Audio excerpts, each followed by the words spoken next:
El sindicalismo en México. El sindicalismo en México es la lucha de varios años de los obreros y trabajadores mexicanos que querían defender sus derechos obreros. Antes que nada, el sindicalismo es un movimiento obrero que se organiza mediante sindicatos. Un sindicato es una asociación integrada por trabajadores en defensa y promoción de sus intereses laborales.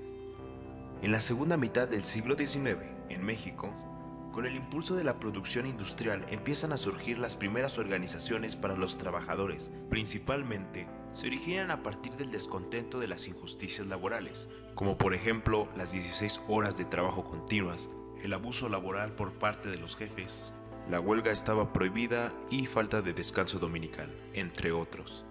En los primeros años de 1900, el valor y coraje de los trabajadores dieron a pie a las primeras huelgas, como por ejemplo la de Río Blanco, Veracruz.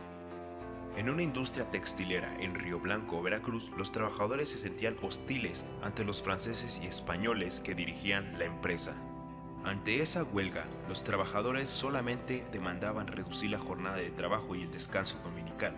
En respuesta, los jefes de la textilera decidieron cerrar sus actividades. Al paso del tiempo, la huelga se tornó violenta, lo que causó que incendiaran una tienda de rayas que se encontraba cerca del lugar. Debido a la represión del porfiriato y la intolerancia ante las huelgas, se enviaron tropas militares a controlar la situación, dando un saldo total de 70 muertos. 2 días después, los trabajadores volvieron a sus actividades normales. Este acontecimiento dio pie a la creación del Gran Círculo de Obreros en el año de 1906. Este movimiento presionó para que se redujeran las jornadas laborales y que existieran los descansos dominicales. Cuando Madero entró a la presidencia, fue un gran paso para los sindicatos, ya que se creó la Casa del Obrero Mundial en el año de 1912.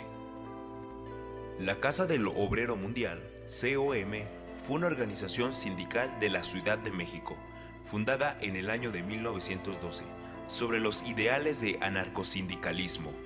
Las metas de este sindicato era crear una sociedad basada en la autogestión y la coordinación de la producción por los trabajadores basadas en un sistema sindical de uniones federadas de productores. Al igual, veían al Estado como un mecanismo de represión y por lo tanto plantearon no transformarlo, sino suprimirlo. Durante la Revolución, los obreros eran el público objetivo de los partidos políticos que nacían en ese entonces, ya que las leyes que existían en esa época no ayudaban al proletariado, y estos se encontraban en condiciones alarmantes. Es por eso que los partidos políticos los llenaron de promesa porque reconocían a la clase obrera como el pilar del país mexicano.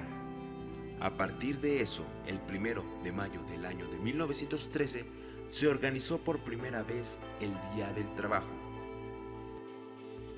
Con el final de la Revolución Mexicana, se logró legislar el artículo 123 de la Constitución Política de 1917,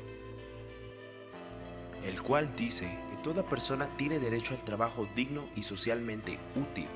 Al afecto se promoverán la creación de empleos y la organización social de trabajo conforme a la ley.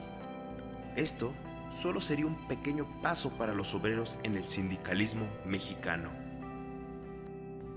Conforme pasaba el tiempo y con la crisis del año de 1929, era difícil tener un sustento económico para los obreros.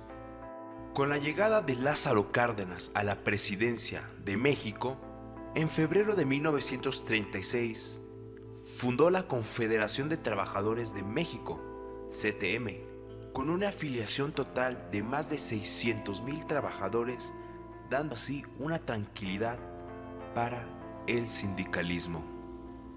Gracias a todo esto se lograron crear varios sindicatos para las necesidades del país.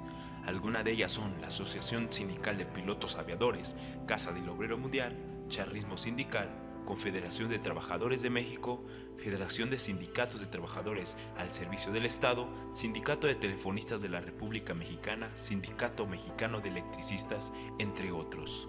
En conclusión, esta fue una guerra por parte de los trabajadores por exigir sus derechos e igualdades ante la ley. En pocas palabras, los sindicatos no hubiesen existido si los obreros mexicanos no se hubieran armado de valor y coraje para denunciar las injusticias laborales.